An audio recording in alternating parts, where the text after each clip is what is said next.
चलो तो आज हम लोग देखेंगे कुछ special purpose PN junction diodes. तो हमने डायोड पढ़ा, मतलब पीएन जंक्शन पढ़ा, फिर उसकी वर्किंग देखी कि डायोड एक्चुअल में होता क्या है, कैसे काम करता है, फॉरवर्ड बायसिंग देखी, रिवर्स बायसिंग देखी।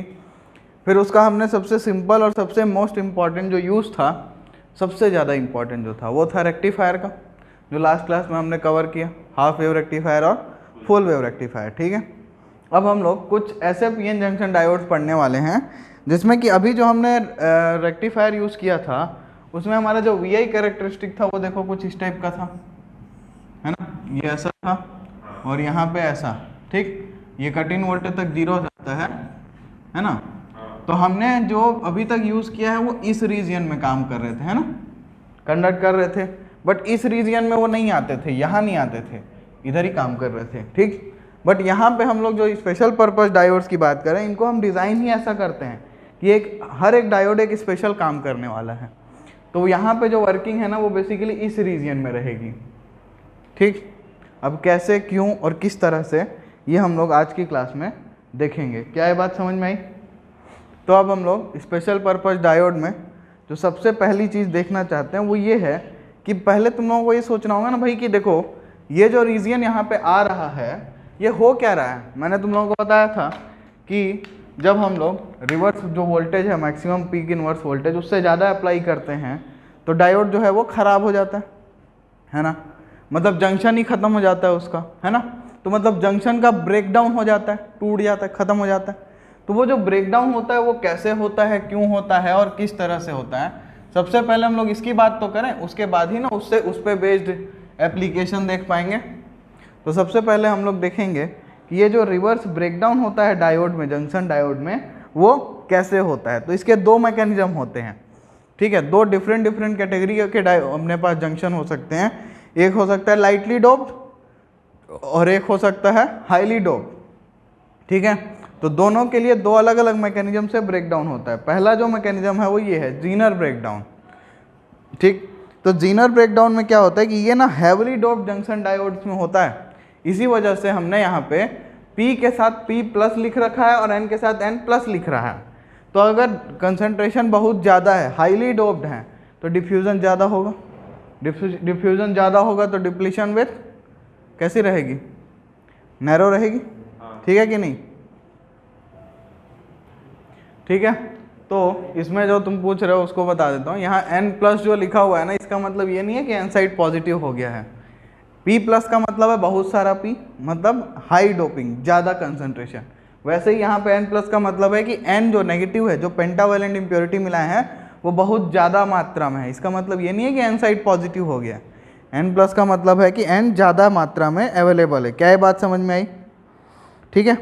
तो अब जब हम लोग क्या कर रहे हैं यहाँ पे, भाई डोपिंग बहुत ज़्यादा है, कंसंट्रेशन बहुत ज़्यादा है, तो जो जंक्शन लेयर होगा, जो डिप्लीशन लेयर होगा, वो काफ़ी पतला होगा, है ना। तो जितना ज़्यादा डिप्लीशन विथ कम होगा, इलेक्ट्रिक फील्ड उतना ही E = E/d होता है। तो अगर डिप्लीशन विथ कम होगा तो E क्या होगा, ज़्यादा होगा, डिनोमिनेटर कम होता है तो मैग्नीट्यूड जो है वो बढ़ता है कि नहीं। तो इसलिए यहाँ पे जो इलेक्ट्रिक फील्ड होगा वो बहुत हाई होगा, ठीक है कि नहीं। तो अब ऐसा है कि जब भी हम डायोड के अक्रॉस, ये देखो यहाँ पे जो हमने क्या किया, हमने ये जो हमारा हाईली डोप्ड जंक्शन डायोड था इसको उठाया और इसमें रिवर्स बायस लगाया। क्यों रिवर्स बायस बोल रहे हैं? क्योंकि देखो positive terminal is connected to N side and negative terminal is connected to P side. तो हमने इसको रिवर्स बायस अप्लाई किया, ठीक। अब हम लोग जैसे ही जो हमने कैरेक्टरिस्टिक देखा था तो उसमें देखा था कि एक लिमिट थी, उसके आगे जब होता था तो करंट इन्फिनाइट हो जाती थी ऑलमोस्ट, ठीक है। तो हम लोग उस पॉइंट पे जब पहुंचते हैं तो उसके लिए हम लोग को रिवर्स बायस थोड़ा ज़्यादा अप्लाई करना पड़ता है, क्योंकि मैंने बताया था कि हम लोग सेफ वर्किंग के लिए रिवर्स बायस वोल्टेज थोड़ा बढ़ा के ही रखते हैं हमेशा डायोड का। तो जब हम लोग ज़्यादा मतलब रिवर्स बायस अप्लाई करते हैं तो क्या होता है कि हमारा जो डिप्लीशन लेयर है और जो एनर्जी बैंड है वो दोनों मॉडिफाई हो जाता है, वो दोनों चेंज हो जाता है। अब किस तरीके से चेंज होता है कि डिप्लीशन विथ बहुत छोटी है, ठीक है। तो जब डिप्लीशन विथ बहुत छोटा हो चुका है तो अब अगर अपन थोड़ा सा भी वोल्टेज अप्लाई करेंगे तो बहुत ज़्यादा इलेक्ट्रिक फील्ड आ जाएगा वहाँ पे। और उस बहुत ज़्यादा इलेक्ट्रिक फील्ड क्या करेगा, इलेक्ट्रिक फील्ड जो है वो चार्जेस पे फोर्स लगाता है, तो वो इलेक्ट्रॉन्स पे फोर्स लगाएगा, तो वो वैलेंस बैंड से बहुत सारे इलेक्ट्रॉन को निकाल के कंडक्शन बैंड में फेंक देगा, है ना। तो जब वो इलेक्ट्रिक फील्ड वैलेंस बैंड से इलेक्ट्रॉन्स को कंडक्शन बैंड में फेंकेगा तो वैलेंस बैंड में होल्स बढ़ जाएंगे, कंडक्शन बैंड में इलेक्ट्रॉन्स बढ़ जाएंगे, मतलब कंडक्टेंस बहुत ही भयंकर तरीके से बढ़ रहा है कि नहीं बढ़ रहा है? समझ रहे हो? एन टाइप और पी टाइप में अगर हम लोग देख रहे थे तो एन टाइप में सिर्फ इलेक्ट्रॉन बढ़ता था, पी टाइप में सिर्फ होल बढ़ता था। बट यहाँ पे ये जो हाई इलेक्ट्रिक फील्ड की वजह से क्या हो रहा है कि वैलेंस बैंड में होल्स भी बढ़ जा रहे हैं और कंडक्शन बैंड में इलेक्ट्रॉन भी बढ़ जा रहा है, इसी कारण बहुत ज़्यादा करंट फ्लो होती है यहाँ पे। क्या ये बात समझ में आई? तो यहाँ पे जो हाई इलेक्ट्रिक फील्ड जो इलेक्ट्रॉन्स को निकालता है वो क्या करते हैं, वो एन साइड से जो डिप्लीशन लेयर है उससे होते हुए पी साइड में चले जाते हैं। इस चीज़ को हम लोग बोलते हैं टनल करना, मतलब टनलिंग। ठीक है, इलेक्ट्रॉन टनलिंग। इलेक्ट्रॉन के लिए टनल क्या होता है? एक पाथ होता है ना जिसके थ्रू अपन पास करते हैं किसी चीज़ को, तो वैसे यहाँ पे भी इलेक्ट्रॉन जो है वो पास हो जाते हैं एन साइड से पी साइड में। और ये जो इमिशन हो रहा है इलेक्ट्रॉन्स का इमिशन हो रहा है जब अपन वोल्टेज अप्लाई कर रहे हैं, है ना, वोल्टेज ही अप्लाई कर रहे हैं, रिवर्स बायस वोल्टेज, तो इस चीज़ को हम लोग बोलते हैं इंटरनल फील्ड इमिशन। क्या बोलते हैं? Internal field emission. और ये तुम लोग dual nature of radiation matter में पढ़ चुके हो। ठीक है, तो इसकी वजह से यहाँ पे बहुत ज़्यादा ब्रेकडाउन करंट आता है। ठीक है, तो अब ये जो ब्रेकडाउन करंट है ना, यहाँ पे क्या हो रहा है, ये जो जीनर ब्रेकडाउन है इसमें हो क्या रहा है, तो दोनों बैंड्स के बीच में टनल बन चुका है। ठीक है, वैलेंस बैंड से इलेक्ट्रॉन्स आसानी से कंडक्शन बैंड में चले जा रहे हैं और इसलिए यहाँ पे तुम लोग लिख सकते हो कि Zener breakdown in a diode, मतलब व्हाट इज जीनर ब्रेकडाउन अगर कोई पूछे तो उसको तुम लोग बोल सकते हो कि it is a breakdown in diode due to the band to band tunneling. ठीक है, और जो डायोड इस तरीके से काम करेगा उसको हम लोग बोलते हैं जीनर डायोड। और यहाँ पे जो ये जीनर ब्रेकडाउन वोल्टेज होता है, जो ब्रेकडाउन वोल्टेज जिस पे ये टनलिंग होना शुरू होता है उसको हम लोग बोलते हैं जीनर ब्रेकडाउन वोल्टेज। क्या है बात समझ में आई? तो ये पहला मैकेनिज्म था। इसमें तुम लोगों को बेसिकली मेन चीज़ ये पता होनी चाहिए थी कि हैवीली डोप डायोड में, हैवीली डोप पीएन जंक्शन में ये होता है तो हम लोग का डिप्लीशन विथ कम हो जाता है। तो क्या होता है, डिप्लीशन विथ कम होने की वजह से इलेक्ट्रिक फील्ड बढ़ जाता है। वो इलेक्ट्रिक फील्ड क्या करता है, एन साइड से इलेक्ट्रॉन्स को खींच के पी साइड में डाल देता है, मतलब वैलेंस बैंड से उठा के कंडक्शन बैंड में इलेक्ट्रॉन डाला तो वैलेंस बैंड में होल जनरेट हो गया, कंडक्शन बैंड में इलेक्ट्रॉन जनरेट हो गया, इसकी वजह से एक बहुत ज़्यादा करंट फ्लो होगा और इसी को बोलते हैं जीनर ब्रेकडाउन। समझ में आई बात की नहीं? मतलब बैंड टू बैंड टनलिंग हो गई यहाँ पे। कैसे कि कंडक्शन बैंड से इलेक्ट्रॉन बैंड में जाने के लिए एक टनल क्रिएट हो गया जिससे वैलेंस बैंड से इलेक्ट्रॉन्स आसानी से कंडक्शन बैंड में चले जा रहे हैं। क्या ये बात समझ में आई? अब हम लोग दूसरे मैकेनिज्म की बात करते हैं। तो जो दूसरा मैकेनिज्म है वो है अवलांच ब्रेकडाउन। बोलो जीनर ब्रेकडाउन का। It is breakdown in a diode due to the band to band tunneling. Breakdown in diode due to band to band tunneling, ये जीनर ब्रेकडाउन का डेफिनेशन है। बट एग्जैक्ट डेफिनेशन इसका तुम लोग book में और अच्छा खोज सकते हो। मेन तुम लोगों को इसका पूरा वर्किंग पता होना चाहिए कि ये हो क्यों रहा है, मेन चीज़ किस लिए हो रहा है, मतलब कौन से टाइप के जंक्शन में एप्लीकेबल है और इसका प्रोसेस क्या है। ठीक है, अब आगे बढ़ें, अवलांच ब्रेकडाउन पे चलते हैं। तो अब इसमें क्या होता है कि अवलांच ब्रेकडाउन जो होता है ये होता है लो लेवल ऑफ डोपिंग में। ये कब होता है? लो लेवल ऑफ डोपिंग में। एक सेकेंड, इसमें अवलांच ब्रेकडाउन का कोई भी अपने पास फिगर नहीं है तो अवलांच ब्रेकडाउन,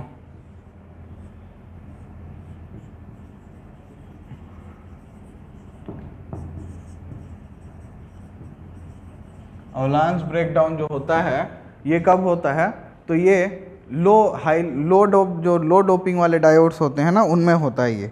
मतलब डोपिंग अपने को कम रखनी पड़ेगी। डोपिंग कम रखने में मतलब क्या होगा, डिप्लीशन विथ जो है वो बड़ा होगा। ठीक है, तो जब इसमें अपन बहुत ज़्यादा इलेक्ट्रिक फील्ड अप्लाई करते हैं तो इसमें क्या भाई सॉरी इलेक्ट्रिक फील्ड कहाँ अप्लाई करेंगे अपन, तो वोल्टेज देंगे, रिवर्स बायस वोल्टेज। तो जब इसमें अपन रिवर्स बायस वोल्टेज अप्लाई करेंगे तो इसमें क्या होता है कि इसमें ना टनलिंग तो नहीं हो पाएगी क्योंकि विथ तो बहुत ज़्यादा है ना, डिप्लीशन विथ ज़्यादा है।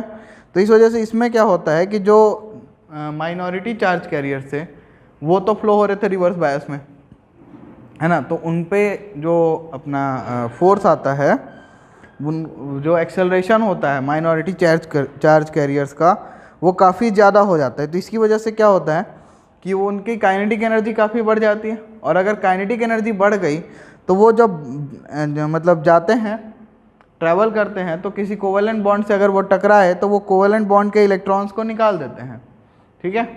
और ये भी हमने पढ़ा हुआ है इसमें कि इलेक्ट्रॉन एमिशन भी एक था, जिसमें क्या होता था, इलेक्ट्रॉन जाता है, दूसरे इलेक्ट्रॉन से टकराता है, तो कुछ एनर्जी के साथ साथ एक इलेक्ट्रॉन भी निकालता है। तो इस तरीके से एक चेन रिएक्शन जैसा होता है कि एक इलेक्ट्रॉन आया, उसने बॉन्ड तोड़ा, 2 इलेक्ट्रॉन वहाँ से निकले और वो साथ में भी आगे जा रहा है, फिर वो आगे तीनों गए, वो 3 और निकाले, इस तरीके से मतलब ये एक चेन रिएक्शन टाइप का यहाँ पे होगा, जिससे कि इलेक्ट्रॉन बढ़ते जाएगा। तो कोलिजन का एक चेन बन जाएगा, जिससे कि बहुत सारे चार्ज कैरियर्स फ्री हो जाएंगे, ठीक है। और इसकी वजह से रिवर्स करंट बहुत ज़्यादा बढ़ जाएगा, और इसी को हम लोग बोलते हैं अवलांच ब्रेकडाउन। और इसमें जो डायोड काम करता है उसको हम लोग बोलते हैं अवलांच डायोड, ठीक। अब देखो यहाँ पे जो ये VI कैरेक्टरिस्टिक है, फॉरवर्ड तो दोनों का सेम होगा, कोई दिक्कत नहीं है, रिवर्स में चेंज आएगा, क्योंकि जीनर ब्रेकडाउन में हेवली डोप डायोड है, तो उतना वोल्टेज नहीं चाहिए जितना एवलांच के लिए चाहिए। तो जीनर में हम लोगों को देखो कम वोल्टेज पे ही जीनर ब्रेकडाउन देखने को मिल रहा है, लेकिन एवलांच ब्रेकडाउन पाने के लिए अपने को ज़्यादा वोल्टेज अप्लाई करना पड़ेगा, ठीक है। तो जब हम लोग इस पर अप्लाई करते हैं तो एवलांच ब्रेकडाउन में क्या होता है, एक कोलिजन का चेन बन जाता है। चेन रिएक्शन खेले होगे सब लोग गेम ना, तो वैसे ही चेन रिएक्शन टाइप का बन जाता है कि एक इलेक्ट्रॉन आया, उसने 2 निकाले, अगले 2 गए, 4 निकाले, इस टाइप का चेन बन गया। न्यूक्लियर चेन रिएक्शन से भी समझ सकते हो इसको। क्या ये बात समझ में आई? ठीक। तो अब इसे हम लोग देखते हैं, ये है हमारा जीनर डायोड। तो ये जीनर डायोड का कैरेक्टरिस्टिक है, और जीनर डायोड का जहाँ पे ब्रेकडाउन होता है VZ, उस वोल्टेज को हम लोग बोलते हैं, इसको हम लोग बोलते हैं जीनर ब्रेकडाउन वोल्टेज। मतलब जीनर डायोड जिस वोल्टेज पे ब्रेकडाउन होगा उसको हम लोग क्या बोलते हैं, जीनर ब्रेकडाउन वोल्टेज, ठीक। अब देखो यार इसमें हो क्या रहा है, रिवर्स बायस में अगर मैं देखूं तो जीनर ब्रेकडाउन वोल्टेज पर करंट बढ़ता जा रहा है, करंट बढ़ता जा रहा है, बट वोल्टेज चेंज नहीं हो रहा है ना, है ना। इसका मतलब वोल्टेज कांस्टेंट हो गया, इसका करंट बढ़ता गया लेकिन वोल्टेज पे चेंज नहीं हुआ कुछ भी। तो इसी वजह से हम लोग जीनर डायोड को वोल्टेज रेगुलेटर की तरह यूज़ करते हैं, ठीक। अब सोचो कैसे, तो यहाँ मैंने अनरेगुलेटेड वोल्टेज अप्लाई किया, ये मेरा जीनर डायोड है, उसका सिंबल देखो थोड़ा सा डिफरेंट होता है। मतलब नॉर्मली हमारा डायोड जो होता है ऐसा होता है, तो जीनर डायोड जब हमको दिखाना होता है तो हम लोग क्या करते हैं कि हम लोग एक साइड में ऐसा और एक साइड में ऐसा ड्रॉ करते हैं, ठीक है। तो जहाँ भी तुमको ये 2 एरो दिखें एक्स्ट्रा, 2 लाइन्स एक्स्ट्रा दिखें, इसको हम लोग क्या बोलते हैं, जीनर डायोड, ठीक। तो अब इसमें हमने अनरेगुलेटेड वोल्टेज अप्लाई कर लिया, अनरेगुलेटेड मतलब ये कोई भी वैल्यू हो सकती है, ठीक है।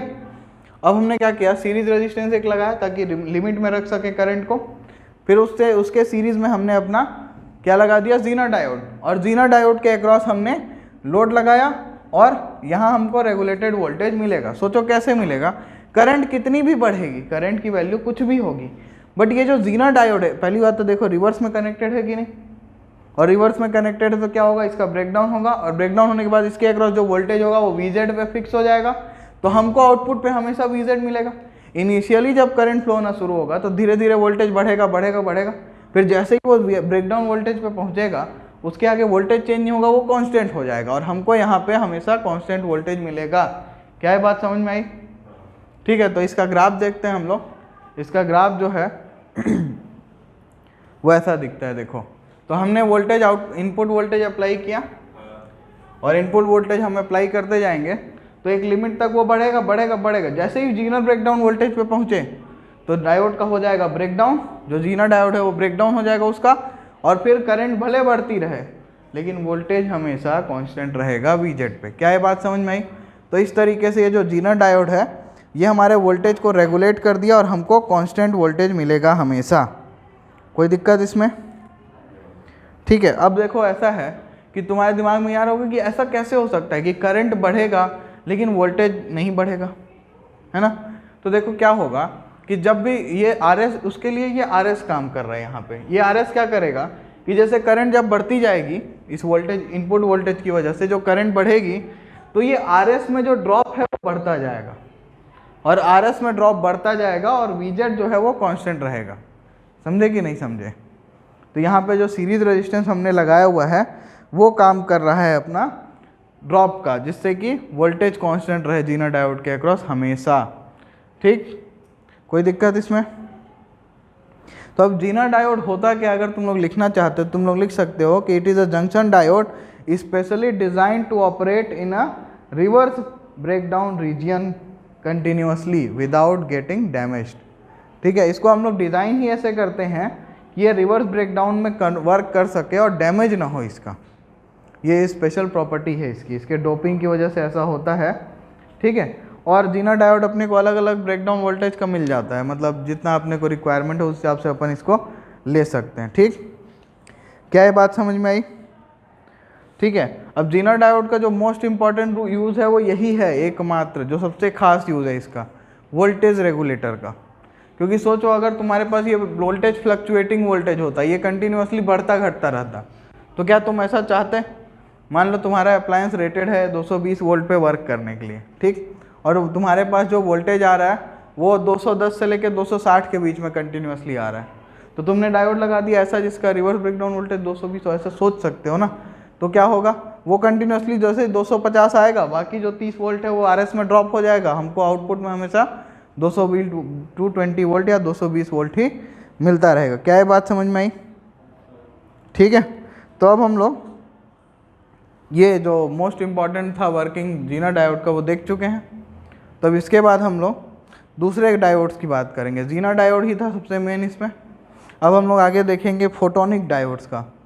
फोटोनिक डायोड्स वो डायोड्स हैं जो फोटो इफेक्ट्स को यूज़ करते हैं। फोटो इफेक्ट थोड़ा बहुत तुम लोगों को चैप्टर सेमी उसमें क्या था, डुअल नेचर, इससे याद होगा। ठीक है, चलो तो अब आगे बढ़ते हैं और देखते हैं फोटोनिक पीएन जंक्शन डिवाइसेस को। ठीक है, तो फोटोनिक पीएन जंक्शन डिवाइसेस में ऐसा जंक्शन हम लोग डिज़ाइन करते हैं जिसमें कि उसके करंट को चेंज करने के लिए हम लोग या तो लाइट फोटॉन्स को इंसिडेट करें, मतलब लाइट फोटॉन्स अगर जाके उस जंक्शन पे टकराए तो उससे इलेक्ट्रॉन एक्साइट हो जाए और करंट चेंज हो जाए, या तो दूसरा प्रोसेस हम लोग यूज़ कर सकते हैं जिसमें कि हम लोग वोल्टेज अप्लाई करें, ठीक है, तो उससे इलेक्ट्रॉन्स एक्साइट हों और मतलब अपना एनर्जी चेंज करें, और एनर्जी चेंज करेंगे तो क्या करेंगे, वो एनर्जी रेडिएट जो करेंगे वो हम लोग को in the form of light दिखाई दे। ठीक है, तो इनको बोलते हैं हम लोग ऑप्टो इलेक्ट्रॉनिक डिवाइस या फिर फोटोनिक डिवाइसेस। हाँ बोलो।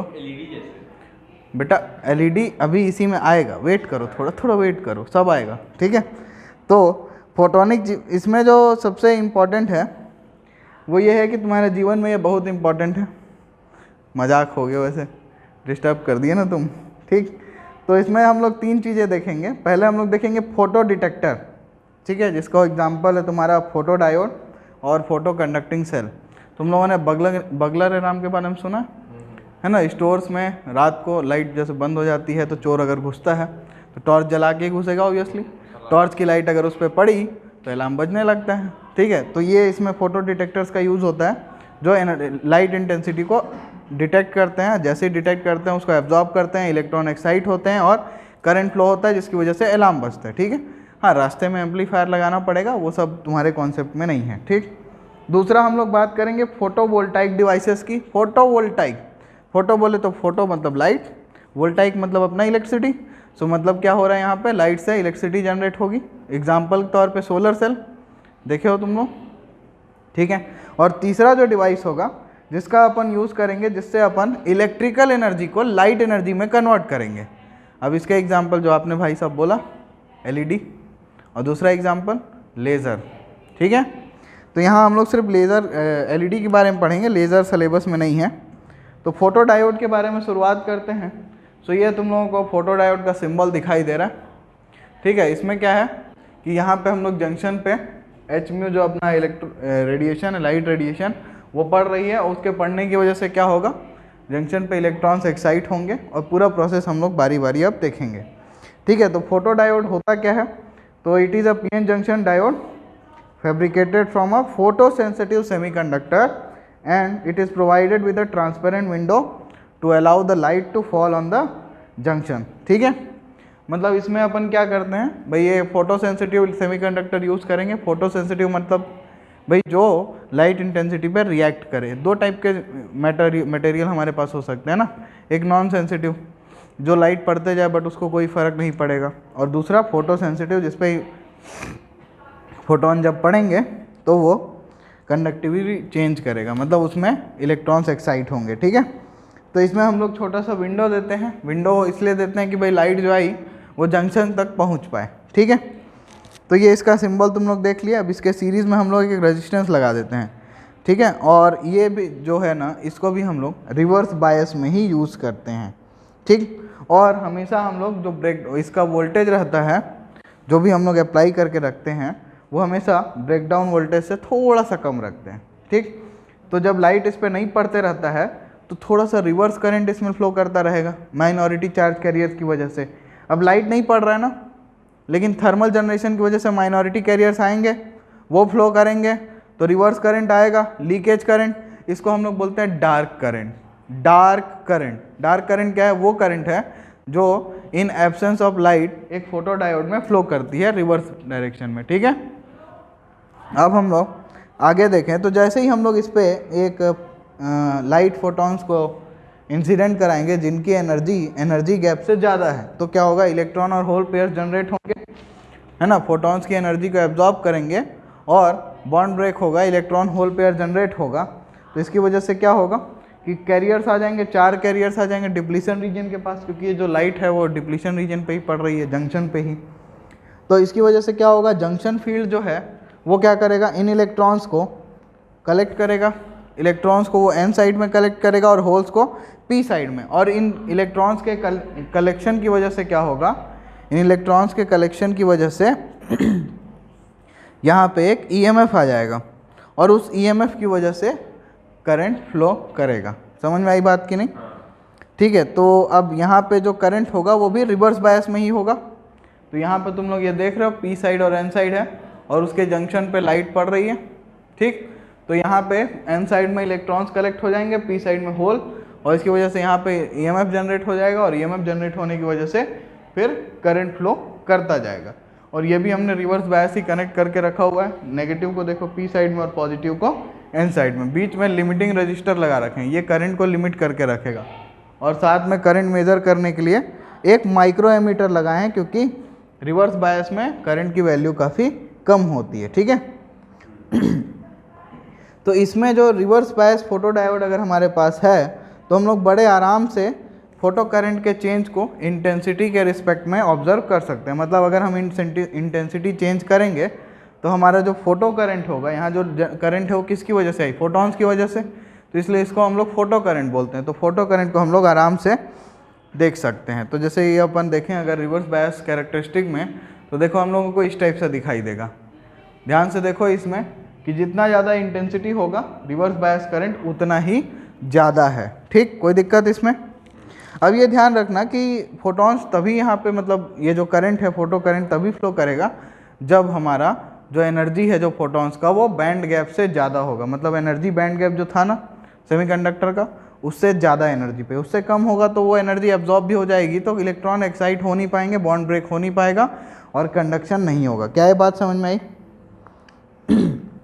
ठीक है, तो अब ये जो मैं तुम लोगों को बोला, क्या बोला मैंने कि हम लोग फोटो डायोड को हमेशा रिवर्स बायस कंडीशन में ही यूज़ करते हैं, है ना। तो इसका जो सबसे मेन कारण है, मतलब क्यों ऐसा करते हैं, ये तुम लोग सोच सकते हो। तो देखो ऐसा है कि अगर मान लो मेरे पास एक एन टाइप सेमीकंडक्टर, ठीक है, तो एन टाइप सेमीकंडक्टर में क्या होता है कि इलेक्ट्रॉन्स बहुत ज़्यादा होते हैं। तो मैं बोल सकता हूँ, मैं क्या बोल सकता हूँ कि n is very very greater than p. ठीक है, मतलब नंबर ऑफ इलेक्ट्रॉन्स जो होगा वो होल्स से ज़्यादा होगा। ठीक है, अब जो फोटॉन्स की वजह से क्या होगा, इलेक्ट्रॉन होल्स पेयर्स जनरेट होंगे। ठीक, तो लेट अस एज्यूम कि डेल्टा एन इलेक्ट्रॉन्स जनरेट हुए और डेल्टा पी होल्स जनरेट हुए। ठीक है, और इलेक्ट्रॉन और होल जो जनरेट होंगे वो तो इक्वल होंगे ना, क्योंकि जितने इलेक्ट्रॉन्स होंगे उतने ही होल्स आएंगे। तो delta n is equal to delta p. ठीक, तो अब ये जनरेशन के बाद अगर मैं मानूं कि मेरे पास एन डैश इलेक्ट्रॉन्स हो गए, तो जो एन डैश होगा वो किसके इक्वल होगा, एन प्लस डेल्टा एन के, और पी डैश होल हो गया वो पी प्लस डेल्टा पी के इक्वल होगा। कोई दिक्कत इसमें? अच्छा, अब मैं अगर यहाँ पे देखूँ कि देखो यहाँ पे मैं इसके डाटा के बारे में कुछ बोल नहीं पा रहा हूँ। ठीक है, अगर हम देखें यहाँ पे कि रिलेटिव चेंज निकालें, मतलब हम लोग फ्रैक्शनल चेंज देखें कि मेजॉरिटी कैरियर्स और माइनॉरिटी कैरियर्स में फ्रैक्शनल चेंज कितना हो रहा है, तो मैं देखूंगा डेल्टा एन बाई एन और मैं कंपेयर करूंगा डेल्टा पी बाई पी को। अब बताओ इसमें कौन सी वैल्यू, डेल्टा एन तो दोनों का इक्वल है ना, मतलब जिसका डिनोमिनेटर छोटा होगा उसका मैग्नीट्यूड बड़ा होगा। अब डिनोमिनेटर तो पी साइड का छोटा होगा ना, एन टाइप सेमीकंडक्टर है। कैसा सेमीकंडक्टर है, एन टाइप। तो एन टाइप सेमीकंडक्टर में तो जो पी है वो छोटा होता है, इसका मतलब क्या है, डेल्टा पी बाई पी जो है वो बड़ा होगा, है ना। तो यहाँ से तुम लोग क्या देख पा रहे हो कि जो फ्रैक्शनल चेंज है माइनॉरिटी कैरियर्स का, वो मेजॉरिटी कैरियर्स के कंपैरिजन में काफ़ी ज़्यादा है। तो इसका मतलब हम लोग ये बोल सकते हैं कि माइनॉरिटी कैरियर्स ज़्यादा जनरेट हुए फोटॉन्स की वजह से, है ना। कंपैरेटिव जब स्टडी करेंगे तो यही बोलेंगे। तो इसीलिए हम लोग हमेशा फोटो डायोड को रिवर्स बायस में यूज़ करते हैं। क्या ये बात समझ में आई? ठीक है। इसके कई सारे यूज़ हैं, जैसे कई स्विच तुम लोग देखे होंगे, लाइट ऑपरेटेड स्विच होता है। उसके अलावा इलेक्ट्रॉनिक काउंटर तुम लोग देखे होंगे, इसमें भी यूज़ होता है। इसके अलावा ऑप्टिकल सिग्नल्स को डिटेक्ट करने में यूज़ होता है, ठीक। और एक बगलर है नाम, तो तुम लोगों को मैंने बताया ही। तो ठीक है, फोटो डायोड में किसी कोई दिक्कत समझ में आया? इसका वर्किंग क्या है, क्यों इसको रिवर्स बायस में यूज़ करते हैं, समझ में आया? ठीक है। तो इसके बाद हम लोग अब एलईडी डिस्कस करेंगे कि एलईडी को हम लोग क्या होता है, एलईडी कैसे वर्किंग है इसकी, और क्या है इसमें हम लोग किस टाइप का मटेरियल यूज़ करते हैं, ठीक। चलो तो अब हम लोग एलईडी देखते हैं, लाइट इमिटिंग डायोड। जैसा कि इसके नाम से क्लियर है, ये क्या कर रहा होगा भाई, ये एक ऐसा डायोड है जो कंटिन्यूसली लाइट को इमिट कर रहा होगा, ठीक है। तो इसको हम लोग बनाते हैं बहुत ही ज़्यादा हैविली डोप्ड जंक्शन से। तो जो जंक्शन होता है उसके दोनों साइड, जो पी और एन साइड से, उनको बहुत ही ज़्यादा हम लोग हाई डोपिंग करते हैं, हैवी डोपिंग, ठीक है। तो ये हमारा काम क्या करता है भाई, तो ये इलेक्ट्रिकल एनर्जी को कंटिन्यूसली ऑप्टिकल एनर्जी में कन्वर्ट कराता है। और दो टाइप के एलईडी मिलते हैं, एक मिलता है इंफ्रारेड वाली एलईडी और दूसरी मिलती है तुमको विजिबल लाइट वाली। वैसे मार्केट में तुमको विजिबल लाइट ही मिलता है जनरली, ठीक है। तो अब एलईडी को रिप्रेजेंट करने के लिए हमारे पास ये 3 सिंबल हैं। पहला सिंबल है भाई, देखो वही डायोड है, बस डायोड का ये जो दूसरा टर्मिनल है वो अपने को नहीं दिखाना है, एन साइड को, हमको सिर्फ पी साइड को दिखाना है, ठीक। अब इससे हम लोग ये 2 एरो बना दिए हैं बाहर जाते हुए। ये एरो बता रहे हैं कि यहाँ पे ये लाइट को इमिट कर रहा है। कई बार सर्कल भी बना देते हैं, और ये फोटो देख के तुम लोग पहचान रहे हो कि ये एलईडी ऐसा ही दिखाई देता है, ठीक है। कोई दिक्कत इसमें? तो अब इसमें जो दोनों साइड्स होते हैं वो हैवली डोप्ड होते हैं। और इसमें हम लोग क्या यूज़ करते हैं, तो देखो ऐसा है कि इसमें अपन एक ट्रांसलूसेंट सेमीकंडक्टर यूज़ कर सकते हैं। ट्रांसलूसेंट को दूसरे शब्दों में ट्रांसपेरेंट समझ जाओ, एक ही बात है, ठीक। और उसके एग्जाम्पल है हमारे पास गैलियम आर्सेनाइड या फिर इंडियम फॉस्फाइड। और इसमें हम लोग फिर मेटलाइज्ड कॉन्टैक्ट लगाते हैं, क्योंकि देखो भाई मेटल कॉन्टैक्ट होगा तभी ना तार कनेक्ट करोगे। तो ऊपर नीचे हमने मेटलाइज्ड कॉन्टैक्ट बना लिया, ये पी साइड है, ये एन साइड है, और एन साइड में अपन ने होल बना लिया है, जिससे क्या होगा कि जो लाइट होगी वो यहाँ से अपन बाहर निकाल सकें। क्या ये बात समझ में आई? ठीक है। तो अब इसमें होता क्या है, तो इसमें अपन एक रेजिस्टेंस भी लगाते हैं, क्योंकि भाई देखो रिवर्स बायस में इसको भी अपन को करना है, सॉरी ये तो फॉरवर्ड बायस में है, गलती से रिवर्स बायस बोल दिया। इसको हम लोग फॉरवर्ड बायस में यूज़ करते हैं, और इसमें एक आर रेजिस्टेंस लगाते हैं ताकि अपन इसके करंट को कंट्रोल कर रखें। अब देखो ऐसा है कि सिंपल है, जैसे अपन फोटो डायोड में बोले थे कि इंटेंसिटी बढ़ेगी, मतलब जिस टाइप का लाइट इंटेंसिटी बढ़ रहा है उस हिसाब से करंट बदलेगा। तो यहाँ पे भी हम लोग बोल सकते हैं कि करंट के इंटेंसिटी से लाइट की इंटेंसिटी पे फ़र्क पड़ेगा। मतलब अगर करंट ज़्यादा होगी तो लाइट की इंटेंसिटी ज़्यादा होगी, करंट कम होगी तो लाइट की इंटेंसिटी कम होगी, ठीक है। तो अब यहाँ पे जो ये पीएन जंक्शन है ये फॉरवर्ड बायस्ड है, तो इसमें जो इलेक्ट्रॉन्स होंगे वो एन साइड से पी साइड की तरफ जाएंगे, ठीक है कि नहीं, और होल्स पी साइड से एन साइड की तरफ जाएंगे, ठीक है। अब जंक्शन के पास क्या हो रहा होगा भाई, तो जंक्शन के पास जो माइनॉरिटी कैरियर्स का कंसंट्रेशन है वो बढ़ता जाएगा, और फिर क्या होगा, जंक्शन के दोनों साइड पे अपने को माइनॉरिटी कैरियर्स मिलेंगे, ठीक, और वो मेजॉरिटी कैरियर से कंबाइन हो जाएंगे, ठीक। अब देखो यहाँ से जो इलेक्ट्रॉन्स यहाँ आए होंगे और यहाँ से जो होल्स यहाँ आए होंगे वो क्या होंगे, फिर इलेक्ट्रॉन होल रिकॉम्बिनेशन होगा, और जब रिकॉम्बिनेशन होगा तो वो अपना अस्तित्व मिटाएंगे, तो उसके साथ साथ एनर्जी भी रिलीज़ करेंगे, और वो जो एनर्जी होगी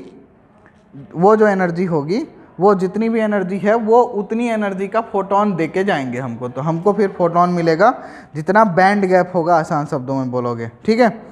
तो जब यहाँ पे फॉरवर्ड बायस जो है वो कम रहेगा तो इंटेंसिटी कम रहेगी, और जैसे जैसे अपन बायसिंग बढ़ाते जाएंगे तो लाइट की इंटेंसिटी भी बढ़ती जाएगी, ठीक है। लेकिन एक लिमिट के बाद अगर लाइट इंटेंसिटी करंट बढ़ाओगे तो उसके बाद इंटेंसिटी वापस से कम होने लगता है, ठीक है।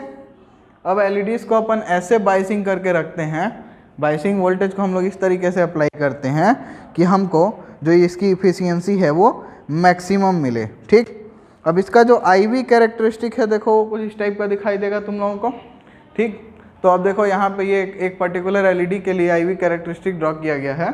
तो देखो ऐसा है कि अगर तुमने बायसिंग वोल्टेज 1 वोल्ट लगाया तो तुम इंफ्रारेड रीजियन में पाओगे जो फोटॉन्स निकल रहे हैं उनको एंड लाइट को। उसके बाद 2 वोल्ट के आसपास है तो रेड एम्बर है, 3 वोल्ट के आसपास देखो येलो ग्रीन है, 4 वोल्ट के आसपास ब्लू है, 5 के आसपास वाइट है।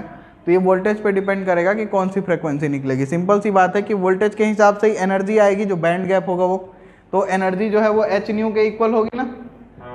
एनर्जी जो होगी, ये तो चल ही नहीं रहा, ठीक है, तुम लोग समझ रहे हो ना, एनर्जी h न्यू के इक्वल होगी।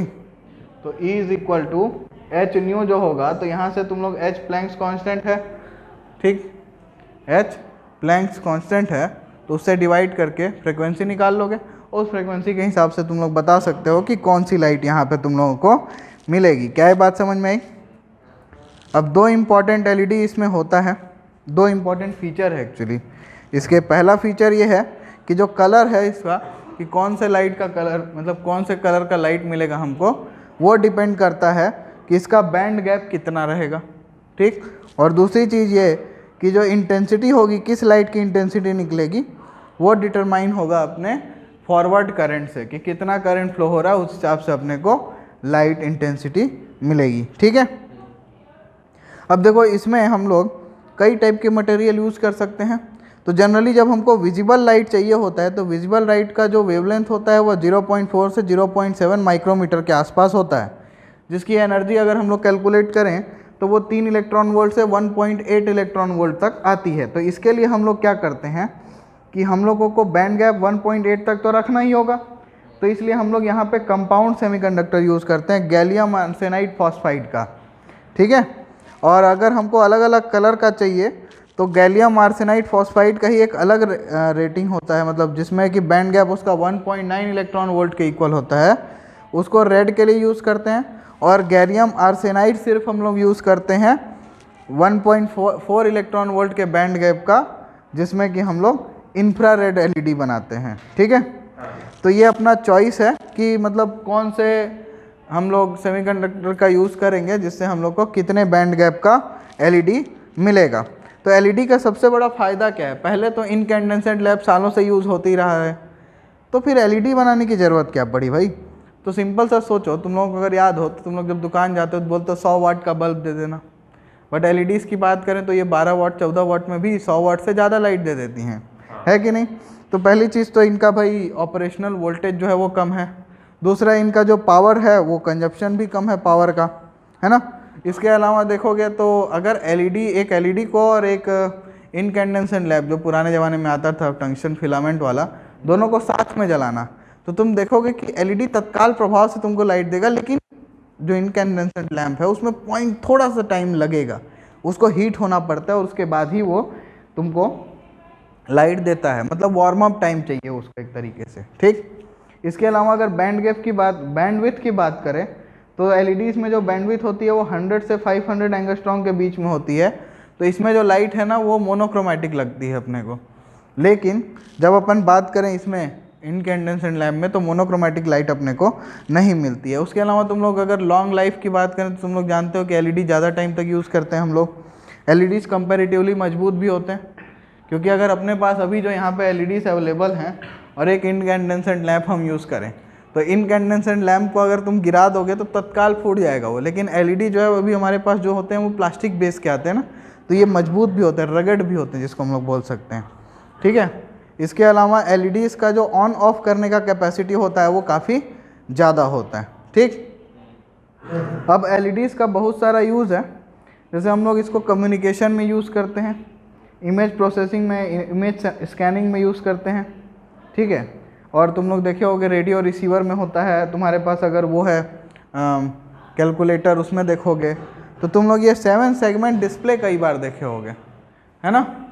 तो एक्चुअली ये होता क्या है, देखो इसमें एलईडी सेगमेंट ऐसा होता है, तुमने देखा होगा डिजिटल क्लॉक में, कंप्यूटर्स में, बहुत जगहों पे।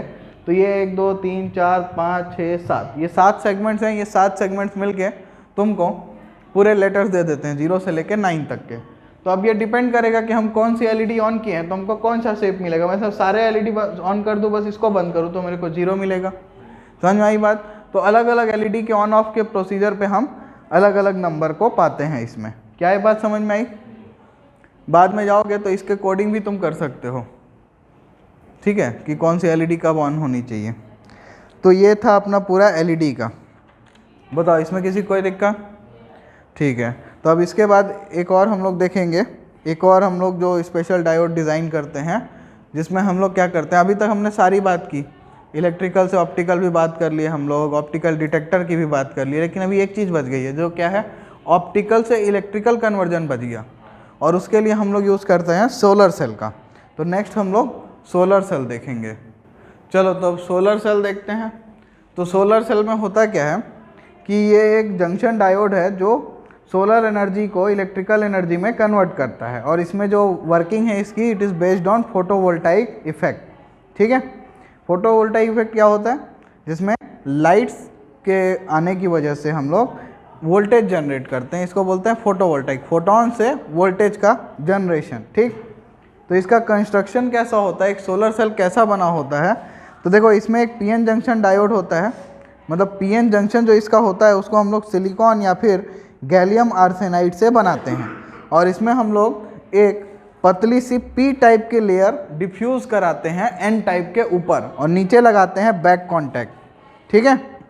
तो जो टॉप पी लेयर है ना, इसमें हम लोग ऐसे फिंगर इलेक्ट्रोड्स देते हैं, मेटलाइज्ड फिंगर इलेक्ट्रोड्स होते हैं, जिससे कि हमको मैक्सिमम सरफेस मिल पाए सोलर रेडिएशन को कलेक्ट करने के लिए, ठीक है। तो यहाँ पे जो बॉटम लेयर है उसमें हम लोग एक करंट कलेक्टर लगा देते हैं, जो बैक कॉन्टैक्ट यहाँ पे तुम लोगों को फिगर में दिख रहा है ना, ठीक। तो अब इसकी वर्किंग क्या है भाई, तो जब लाइट फोटोन आता है, और ऐसा लाइट फोटोन जिसका एनर्जी जो है वो बैंड गैप से ज़्यादा हो, तो जब वो यहाँ पे जंक्शन पे पहुँचेगा तो वो इलेक्ट्रॉन्स को एक्साइट करेगा, और इलेक्ट्रॉन जो है वो वैलेंस बैंड से कंडक्शन बैंड में जाएगा, और जब इलेक्ट्रॉन कंडक्शन बैंड में गया तो वैलेंस बैंड में वो होल छोड़ के जाएगा, तो इलेक्ट्रॉन होल पेयर जनरेट हो गया डिप्लीशन रीजन के पास। वो अपोजिट डायरेक्शन में मूव करेंगे भाई बैरियर फील्ड की वजह से, और फोटो जनरेटेड इलेक्ट्रॉन्स जो है वो एन साइड में जाएंगे, होल्स जो हैं वो पी साइड में जाएंगे, ठीक है। तो इनके कलेक्शन की वजह से क्या होगा, पी साइड जो है वो पॉजिटिव इलेक्ट्रोड की तरह बिहेव करेगा, और एन साइड जो है वो नेगेटिव इलेक्ट्रोड की तरह बिहेव करेगा, ठीक है। और उसकी वजह से क्या होगा, यहाँ पे तुमको फोटो वोल्टेज दिखाई देगा। देखो पी साइड में पॉजिटिव जितने होल्स हैं वो पी साइड में चले जाएंगे, इलेक्ट्रॉन्स एन साइड में चले जाएंगे, तो क्या होगा, पोटेंशियल डिफरेंस क्रिएट हो जाएगा, और वो पोटेंशियल डिफरेंस जो है उसको हम लोग बोलते हैं photo voltage, voltage generated due to photons, ठीक है। तो अब अगर इसके अक्रॉस हम लोग ये आर लोड लगा दें तो इसमें एक करंट फ्लो करने लगेगा, और ये जो करंट फ्लो होगा वो डिपेंड करता है कि अपना जो इंटेंसिटी ऑफ लाइट है कितना है। क्या ये बात समझ में आई, ठीक है। तो ये इसका फोटो करंट का ये पूरा एक्सप्लेनेशन था। ये हमारा डिप्लीशन रीजन है, इस पर लाइट पड़ती है तो होल्स जो इधर चले जाएंगे, इलेक्ट्रॉन्स इधर आ जाएंगे, तो यहाँ पे फोटो वोल्टेज जनरेट होगा। उस वोल्टेज के अक्रॉस अगर अपन लोड लगा दें तो हमको फोटो करंट मिलेगा। क्या ये बात समझ में आई। अब इसका जो VI कैरेक्टरिस्टिक है वो कुछ इस टाइप का दिखाई देता है, ठीक है। तो इसके बारे में ज़्यादा तुम लोगों को जानने की ज़रूरत नहीं है, बट इतना बहुत समझ लो कि जो ओपन सर्किट वोल्टेज है ये क्या है, ये वो वोल्टेज है जो हमको जब हम लोड नहीं लगाते हैं तो जो फोटो वोल्टेज जनरेट होता है वो है, ठीक। और जब हम लोड लगाते हैं तो वो शॉर्ट सर्किट करंट होगा। जब लोड ना लगा के हम सिर्फ शॉर्ट कर दें दोनों टर्मिनल को तो मैक्सिमम करंट फ्लो होगा, क्योंकि जो रेजिस्टेंस है वो तो जीरो हो जाएगा। तो ये शॉर्ट सर्किट करंट है, और इसी के बीच में कहीं पे हमको मिलता है फोटो वोल्टेज और फोटो करंट का जो एग्जैक्ट वैल्यू होगा वो। तो अब सोलर सेल बनाने के लिए हम लोग कौन से मटेरियल को यूज़ करते हैं भाई, तो हम लोग ऐसे मटेरियल्स को प्रेफर करते हैं जिनका बैंड गैप 1.5 इलेक्ट्रॉन वोल्ट के आसपास हो। तो एग्जांपल के तौर पे देखें तो सिलिकॉन यूज़ कर सकते हैं, 1.1 इलेक्ट्रॉन वोल्ट होता है। गैलियम आर्सेनाइड है 1.43 इलेक्ट्रॉन वोल्ट, और मेरे हिसाब से कॉपर इंडियम सेलेनाइड होता है 1.04 इलेक्ट्रॉन वोल्ट। तो इनमें से किसी को भी हम लोग यूज़ कर सकते हैं, ठीक। लेकिन हम लोग कोई क्राइटेरिया क्या सेट करें कि भाई क्या हमारा क्राइटेरिया हो जिससे हम लोग डिसाइड करें कि कौन सा मटेरियल हम सोलर सेल के लिए लेने वाले हैं। तो उसमें सबसे पहला क्राइटेरिया होगा बैंड गैप, कि भाई 1 से लेके 1.8 इलेक्ट्रॉन वोल्ट तक बैंड गैप होना चाहिए। दूसरा ये कि वो अच्छे से सोलर रेडिएशन को एब्जॉर्ब कर पाए, ठीक है। और इसको हम लोग अप्रॉक्सीमेटली 10⁴ पर सेंटीमीटर तक रखते हैं। इसके अलावा इलेक्ट्रिकल कंडक्टिविटी अच्छी होनी चाहिए और रॉ मटेरियल सस्ते में मिल जाना चाहिए, अच्छे से मिल भी जाना चाहिए, अवेलेबिलिटी भी अच्छी होनी चाहिए। अब सोलर सेल का सबसे बड़ा फ़ायदा नो पॉल्यूशन, ठीक है। इसके अलावा लॉन्ग लास्टिंग और मेंटेनेंस की भी ज़रूरत नहीं पड़ती है ज़्यादा, ठीक है। अब यहाँ पे सोलर एनर्जी तो तुम्हारे को फ्री में अवेलेबल है ना। सोलर एनर्जी का पैसा लगता है क्या किसी को? सूरज पैसा मांगता तो नहीं है किसी से, तो इसलिए सबसे चीप मेथड है। बट हाँ, ये अगर मौसम के ऊपर डिपेंड करता है भाई। अगर तुम्हारा मौसम जैसे बिलासपुर में अभी चल रहा है, अचानक से कभी बारिश आ जाती है, तो पता चला किसी दिन बारिश हो गई तो रात में तुमको अंधेरे में रहना पड़ेगा, ठीक। तो इसलिए जब भी हम लोग सोलर सेल यूज़ करते हैं तो इसके बैकअप में एक हमारा रहता ही है। सोलर सेल हमेशा हमारा प्राइमरी नहीं रहेगा, सेकेंडरी में यूज़ करते हैं अभी के टाइम में, ठीक। अब इसका यूजेस क्या है भाई? तो स्टोरेज बैटरी में यूज़ करते हैं हम लोग। फोटो सेल्स होते हैं। तुम लोगों ने कैलकुलेटर देखा होगा, कभी सोचा है कैलकुलेटर की बैटरी ख़त्म नहीं होती, सालों साल चलते जाता है। मैं जब इंजीनियरिंग कर रहा था मेरा कैलकुलेटर आज तक चल रहा है। क्यों? जब भी बैटरी ख़त्म होती है धूप में रख दो, थोड़ी देर बाद चलने लगता है। समझ में आई बात? इसके अलावा कुछ रिस्ट वॉचेस भी ऐसे जनरेट हो चुके हैं और रूफटॉप पे सोलर लगाने का आजकल सिस्टम नया नया चला ही है, सोलर पैनल का। क्या है बात समझ में आई? ठीक है, तो ये रही सोलर सेल की बात। तो हमने जितने भी special purpose PN junction diode थे उनकी बात कर ली। किसी को कोई दिक्कत? तो हमने यहाँ पे देखा कि डिपेंड ऑन द वर्किंग, किस टाइप का हमारा काम है, हम उस हिसाब से उसकी डोपिंग करते हैं, उस हिसाब से उस पर बायसिंग करते हैं कि भाई कौन सा रिवर्स बायस में अच्छा काम करेगा, कौन सा फॉरवर्ड बायस में अच्छा काम करेगा। हम अपने फंक्शन के हिसाब से पीएन जंक्शन को मैनिपुलेट करते हैं और अपने हिसाब से उसको डिज़ाइन करते हैं। समझ में आई बात? किसी कोई doubt? Okay, that's it for today. Enjoy.